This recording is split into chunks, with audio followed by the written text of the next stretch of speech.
안녕하십니까? 지난 한 주간도 주님 안에서 평안하셨는지요?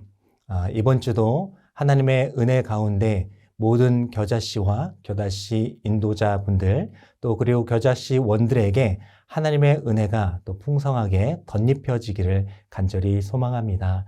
오늘 말씀은 누가복음 11장 1절부터 13절까지의 말씀으로 주님이 가르쳐 주시는 기도라는 제목으로 함께 말씀을 나누겠습니다. 예수님께서 알려주신 주기도문은 마태복음 6장과 오늘 본문 두 군데에 기록되어 있습니다.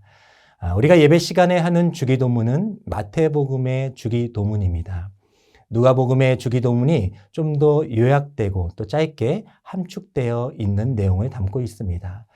예수님께서는 기도할 바를 알지 못하는 제자들의 요청에 응답하시며 제자로서 또한 하나님의 자녀로서 어떻게 기도해야 하는지, 정확히는 무엇을 간구해야 하는지를 알려주십니다. 본문의 주기도문은 크게 두 부분으로 나눌 수 있습니다. 주기도문의 첫 번째 단락의 주제는 바로 하나님과 하나님 나라를 위한 기도입니다. 먼저 주기도의 시작은 아버지여라는 호칭으로 시작하는데요. 이것은 기도함에 있어서 그 내용도 중요하지만 먼저 하나님과 기도자의 인격적인 관계 속에서 이루어져야 함을 알려주시는 대목입니다. 구약과 유대교에서는 하나님을 이스라엘의 아버지로 표현하기도 하지만 이렇게 예수님처럼 개인이 하나님을 아버지라 부르는 것은 당시로서는 있을 수 없는 매우 충격적인 일이었습니다.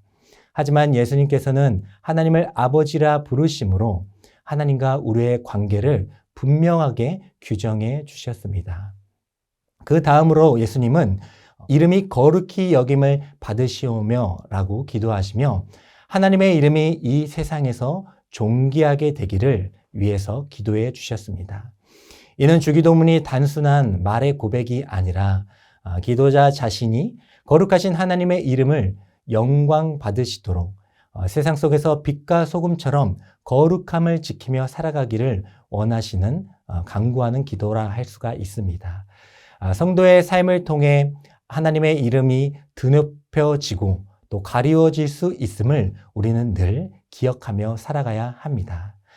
또한 나라가 임하시오며 라고 기도하시며 하나님의 주권과 통치가 이 땅에 완전히 실현되기를 소망하는 기도를 드리십니다.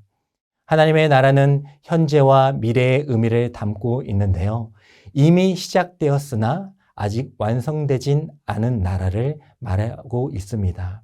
즉 하나님의 나라가 임한다는 것은 현재 우리들의 삶 속에서 하나님의 통치와 다스림이 이루어지는 것을 의미합니다. 그리고 미래에는 예수님의 재림을 통해 완성될 나라가 임하게 될 것을 뜻합니다. 하나님의 나라에 대한 간구는 개인에게는 하나님의 통치를 받겠다는 기도가 되며 세상과 교회에는 하나님의 통치가 온 세상에 이루어질 것을 기원하는 기도가 됩니다. 여기서 잠깐 하나님의 나라가 천국이라는 단어와 통용되어 사용되는 것을 우리가 알 수가 있는데요. 천국이라는 단어는 마태복음에 주로 사용됩니다. 이는 마태가 유대인들이 하나님이란 단어를 쓰지 못함을 배려하여 하늘의 왕국, 천국이란 단어로 대체하여 사용했다는 것도 알아두시면 좋을 것 같습니다. 성도에게 하나님의 나라는 단순히 죽은 후 들어가는 장소적인 개념이 아니라 이 땅 위에 하나님의 뜻이 이루어지고 하나님의 다스림을 받고 있는 상태라는 것을 기억하시길 바랍니다. 주기도문의 두 번째 단락은 성도의 일상적인 필요를 위한 기도입니다. 우리에게 날마다 일용할 양식을 주시옵고 라고 기도하시며 하나님의 통치를 받는 백성들이 이 땅에서 구해야 할 기도를 구체화해 주고 계십니다. 날마다 양식을 주시옵고 라는 이 본문에서 날마다 라는 단어는 헬라어 에피우시오스인데요. 이것은 오늘의 또 내일의 필요한 등 여러 가지 다양한 의미를 가지고 있습니다. 일용한으로 우리가 번역하게 될 경우에는 이스라엘이 출애굽하여 날마다 일용할 양식을 공급받는 만나를 공급하던 때를 떠올리게 합니다. 누가복음 본 단락에서는 필요한으로 해석하는 것도 괜찮은 해석인데요.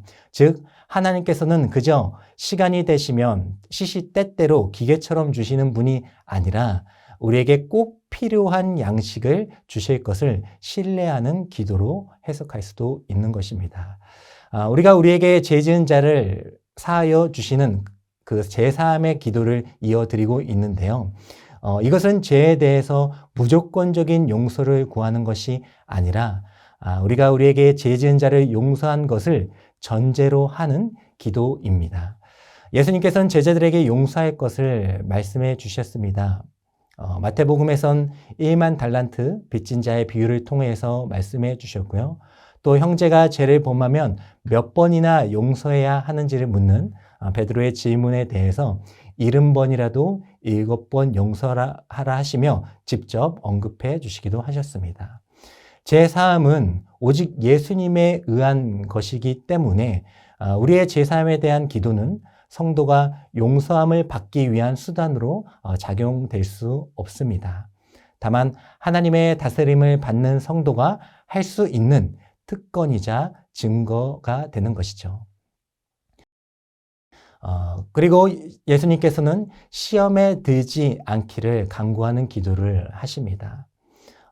우리가 기도를 한다고 해서 마귀가 사라지는 것은 아닙니다. 하지만 우리가 기도하게 될 때에 시험을 주는 마귀를 무찌를 수 있는 힘이 생기는 것이죠. 예수님께서도 광야에서 마귀의 시험을 당하셨습니다.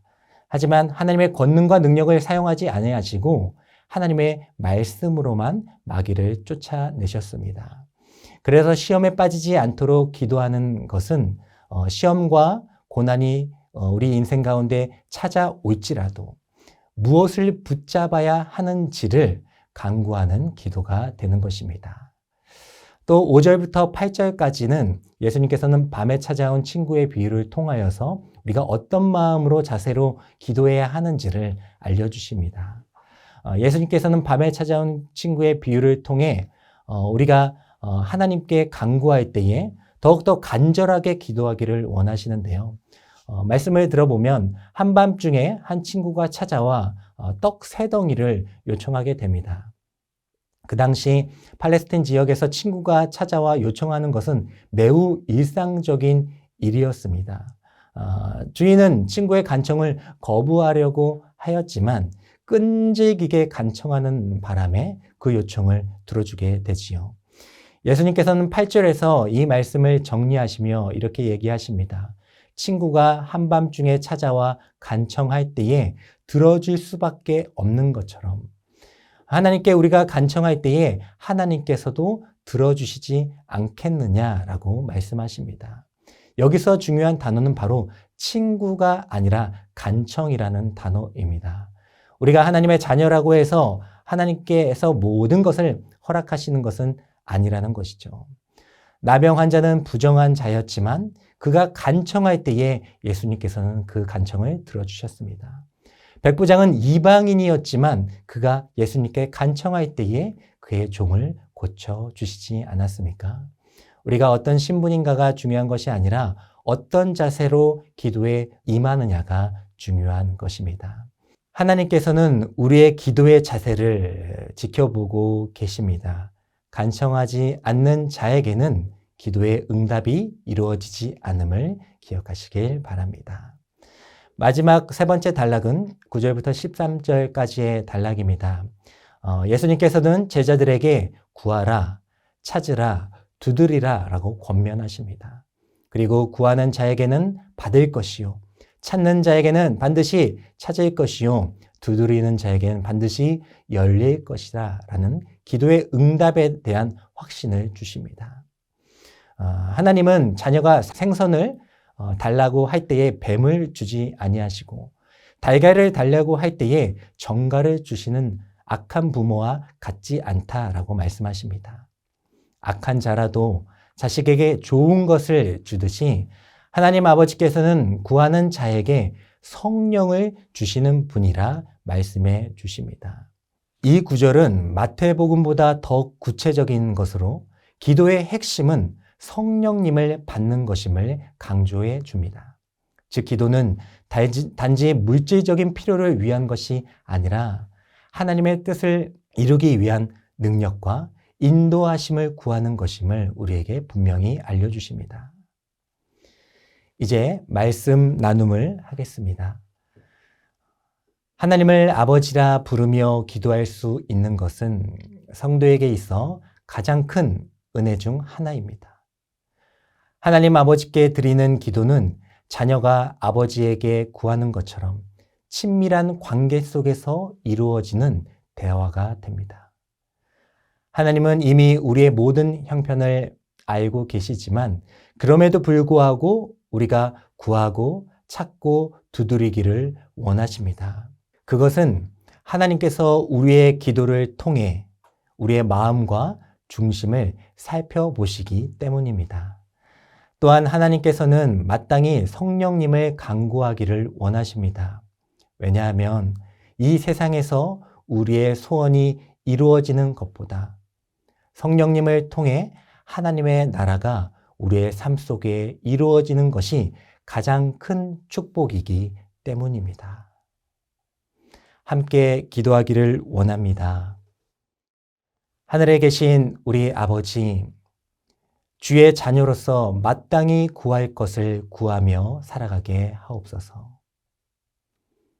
모든 겨자씨 원들의 간청하는 기도를 들어주시고 주님이 원하시는 뜻대로 이루어 주옵소서.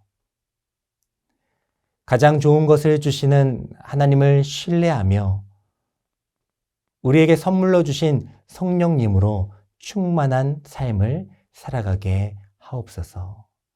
함께 기도하겠습니다.